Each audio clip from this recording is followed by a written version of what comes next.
Panther tank, officially Panzerkampfwagen V Panther with ordnance inventory designations 171, is a German medium tank of World War II.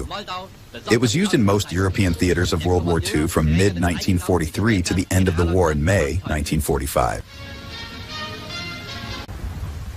The Panther was intended to counter the Soviet T-34 medium tank and to replace the Panzer III and Panzer IV. Nevertheless, it served alongside the Panzer IV and the heavier Tiger I until the end of the war.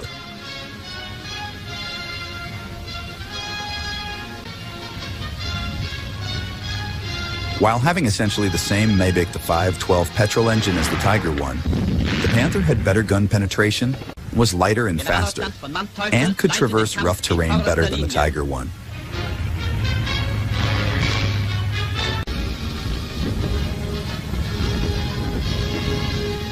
The trade-off was weaker side armor, which made it vulnerable to flanking fire, and a weaker high-explosive shell. The Panther proved to be effective in open country and long-range engagements. The Panther had excellent firepower, protection, and mobility, though early variants suffered from reliability issues.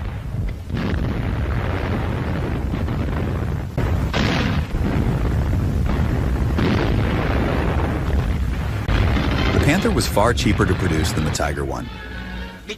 Key elements of the Panther design, such as its armor, transmission, and final drive, were simplifications made to improve production rates and address raw material shortages.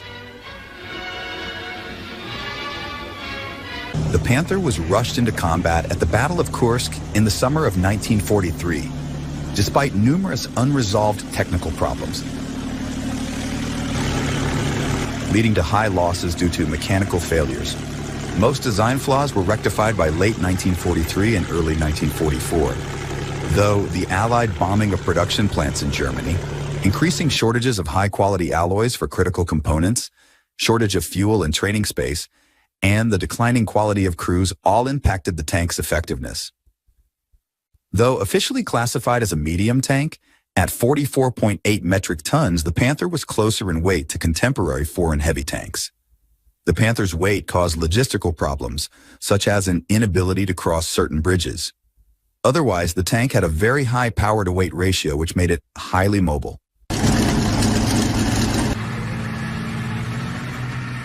The Western Allies were aware of the Panther and had access to technical details through the Soviets, but there was a difference in the American and British camps as to the significance of the tank.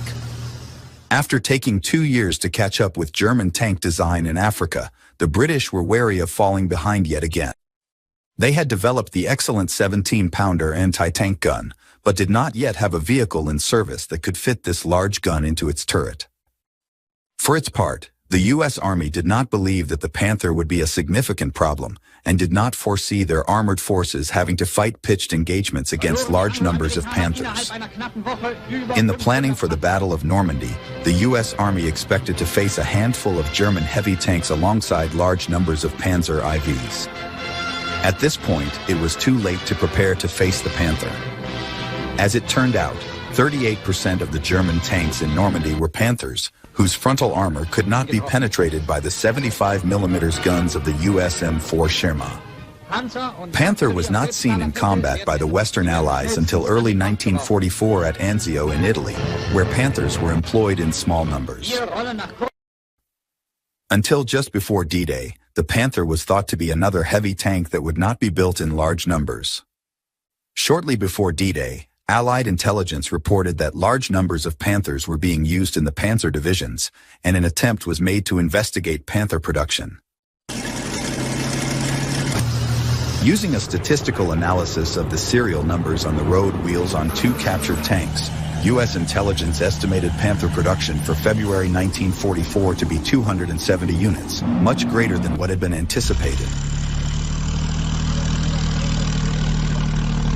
This estimate was very accurate, especially compared to previous methods, as German records after the war showed production of Panthers for the month of February 1944 was 276. This indicated that the Panther would be encountered in much larger numbers than had previously been thought.